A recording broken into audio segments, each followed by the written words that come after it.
everyone, welcome to day 3 of the speaking challenge. For my today practice, I'm going to answer my own ice-breaking questions that I had asked you in my previous session before, because today I got Jonathan's letter and there was so many questions that so many questions and so interesting questions that I would like to answer.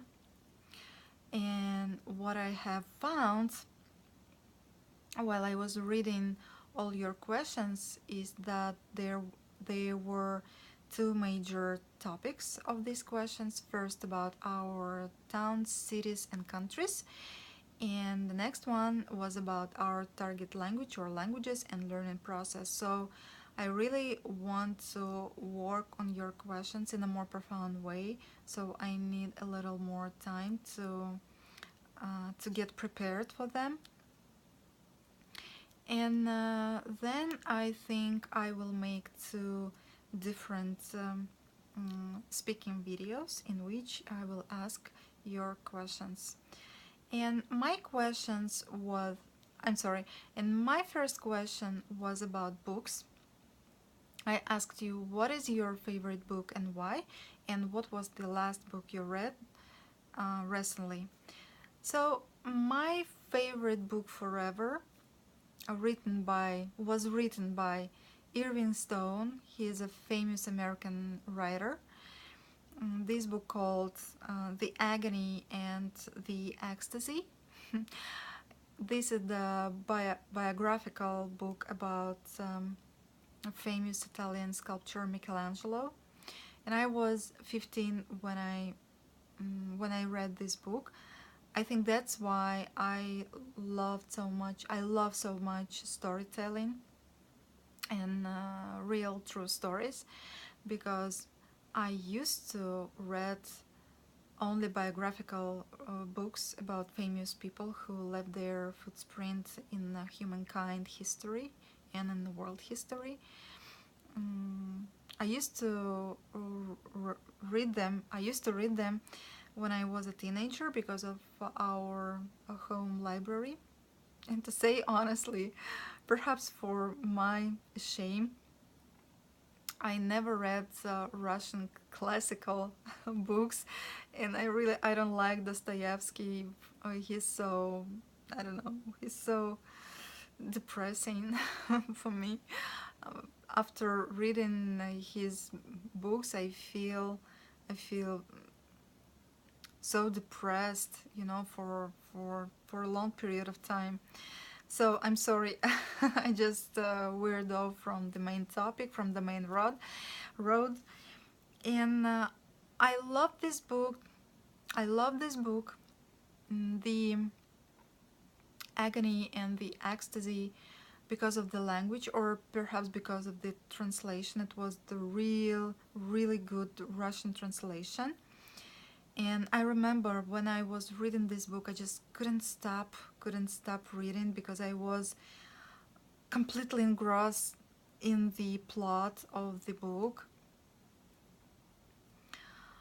And I remember Michelangelo had a beloved, his sweetheart named Clarice or Clarissa, and there was some scenes that I loved to read because it was written in such beautiful way, by such beautiful language.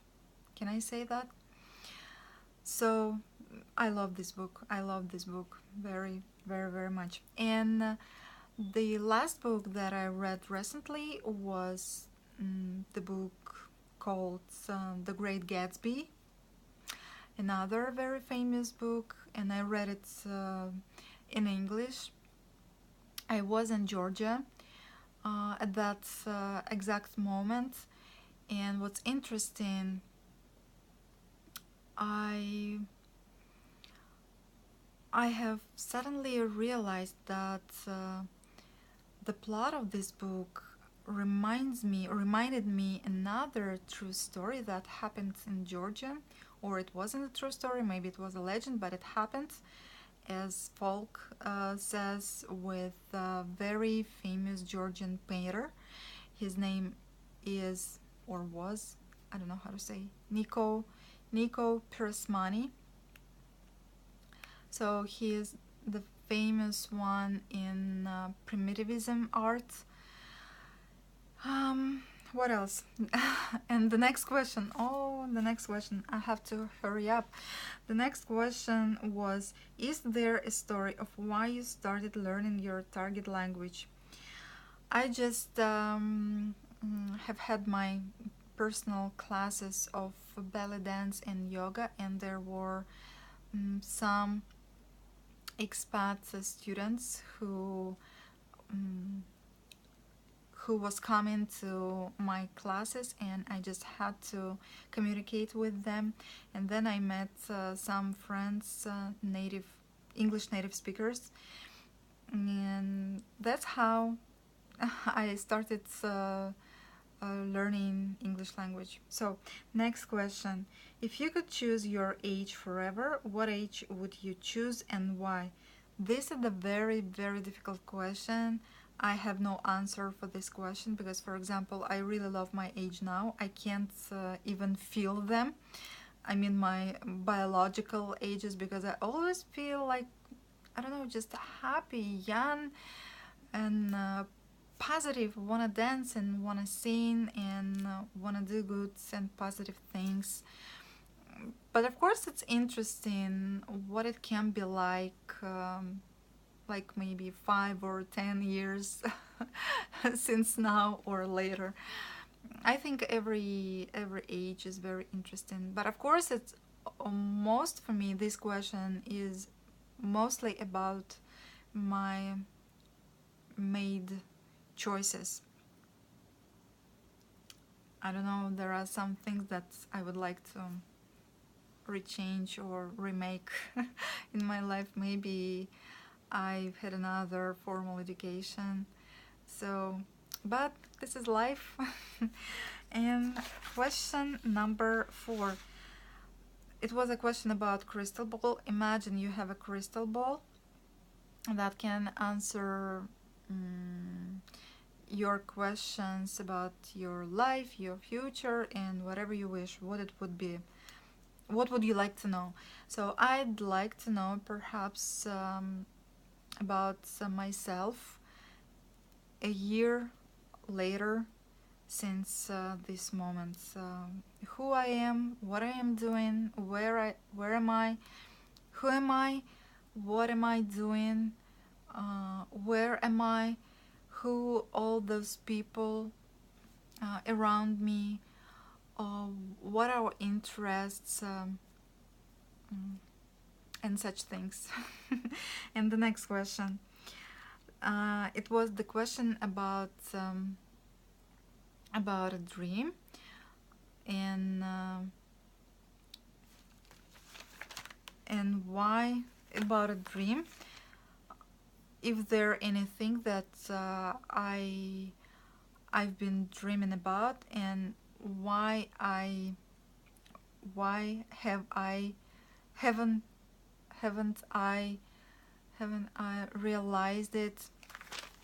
And actually today I made, how to say, I made a step to realize my dream that I had many years ago when I was a little girl.